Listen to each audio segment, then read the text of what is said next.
keputusan dalam kondisi pasti. Dalam kondisi pasti, proses pengambilan keputusan adalah berlangsung tanpa adanya banyak alternatif. Keputusan yang diambil sudah jelas pada fokus yang dituju.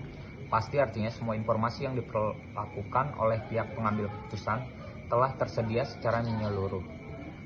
Kepastian adalah kondisi tentang adanya informasi yang akurat, dapat diukur, dan dapat diandalkan tentang hasil dari berbagai alternatif yang sedang dipertimbangkan. Selanjutnya, pengambilan keputusan dalam kondisi pasti, yaitu pengambilan keputusan di mana berlangsung hal-hal yang pertama, alternatif yang dipilih hanya memiliki satu konsekuensi atau jawaban atau hasil. Ini berarti dari setiap alternatif, tindakan tersebut dapat ditentukan dengan pasti. Kedua, keputusan yang diambil didukung oleh informasi atau data yang lengkap sehingga dapat diramalkan secara akurat hasil dari setiap tindakan yang dilakukan. Ketiga, dalam kondisi ini, pengambilan keputusan secara pasti mengetahui apa yang akan terjadi di masa yang akan datang. Keempat, biasanya selalu dihubungkan dengan keputusan yang menyangkut masalah rutin karena kejadian tertentu di masa yang akan datang dijamin terjadi. Kelima, pengambilan keputusan seperti ini ditemui dalam kasus model yang bersifat deterministik. Keenam, teknik penyelesaian atau pemecahannya biasanya menggunakan antara lain teknik pemrograman linier, analisis jaringan, dan teori antrian.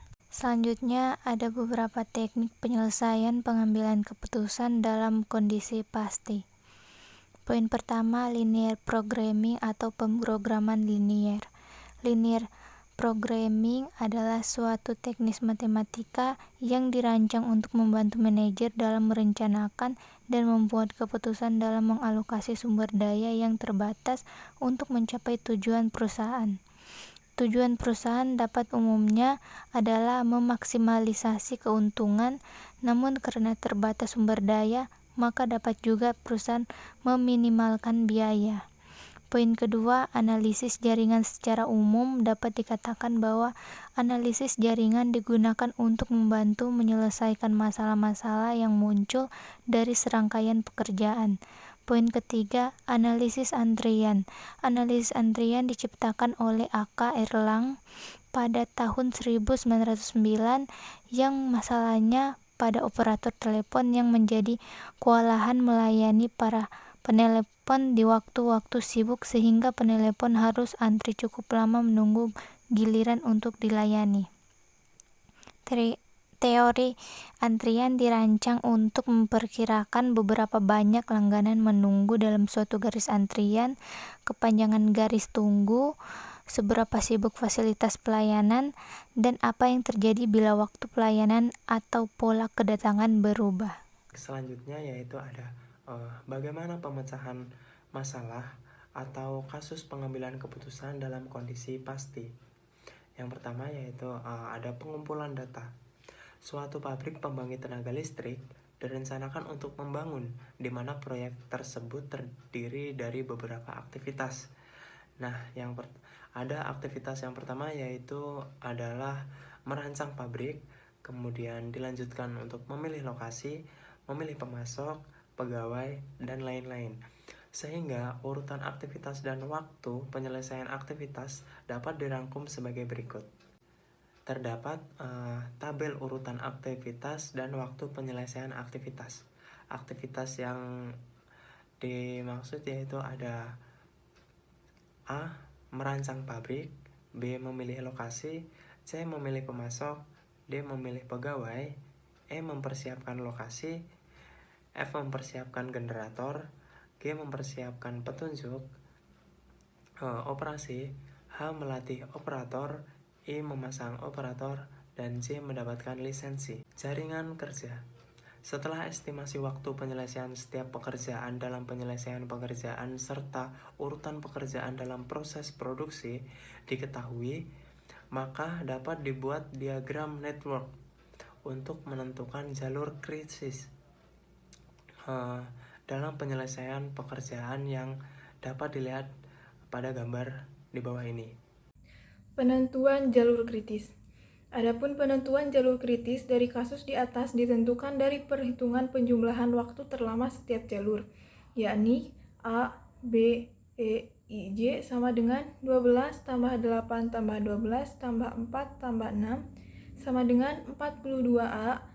C, F, I, J sama dengan 12 tambah 8 tambah 18 tambah 4 tambah 6 sama dengan 44A.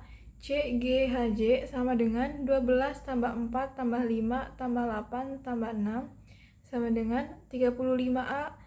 D, H, J sama dengan 12 tambah 3 tambah 8 tambah 6 sama dengan 29. Sehingga jalur krisisnya adalah A, C, F, I, J karena memiliki jalur kritis dengan nilai paling besar. Untuk selanjutnya ada analisis hasil. Jadi jalur kritisnya adalah A, C, F, I, J karena memiliki jalur kritis dengan nilai paling besar. Pemilihan jalur kritis dilakukan pada jalur yang memiliki nilai paling besar karena dengan nilai paling besar menggambarkan waktu paling tepat dan layak yang digunakan untuk menyelesaikan suatu jalur di mana pada jalur tersebut terdapat beberapa stasiun-stasiun. Pada waktu terlama yang digunakan untuk menyelesaikan satu jalur menyatakan bahwa seluruh metode yang telah tercover. Sehingga apabila pada suatu jalur yang memiliki waktu tercepat telah dapat tercover juga.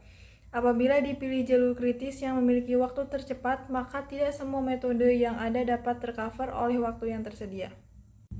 Kesimpulan dari presentasi kami yaitu pengambilan keputusan adalah memilih satu atau lebih di antara sekian banyak alternatif keputusan yang mungkin. Alternatif keputusan meliputi keputusan ada kepastian, keputusan beresiko, keputusan ketidakpastian, dan keputusan dalam konflik. Suatu keputusan dalam kondisi pasti apabila hasil setiap alternatif tindakan dapat ditentukan dengan pasti. Dalam kondisi pasti ini, pengambilan keputusan secara pasti mengetahui yang akan terjadi di masa yang akan datang. Kondisi pasti didukung oleh informasi yang lengkap sehingga diramalkan secara tepat hasil dari suatu tindakan. Ada beberapa teknik penyelesaian pengambilan keputusan kondisi pasti, yaitu yang pertama ada program linear, yang kedua ada jaringan kerja atau network, yang ketiga ada analisis antrian. Dalam menyelesaikan masalah dalam pembangunan suatu pabrik pembangkit tenaga listrik dengan menggunakan teknik jaringan kerja yaitu dengan metode CPM, dapat dianalisis bahwa pemilihan jalur krisis dilakukan pada jalur yang memiliki nilai paling besar karena dengan nilai paling besar menggambarkan waktu paling tepat dan layak yang digunakan untuk menyelesaikan suatu jalur di mana pada jalur tersebut terdapat beberapa stasiun-stasiun. Pada waktu terlama yang digunakan untuk menyelesaikan satu jalur menyatakan bahwa seluruh metode yang ada telah tercover. Sehingga apabila pada suatu jalur yang memiliki waktu tercepat telah dapat tercover juga.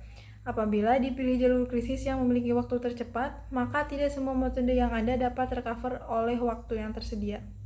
Oke, mungkin itu saja yang dapat kelompok kami sampaikan. Terima kasih. Assalamualaikum warahmatullahi wabarakatuh.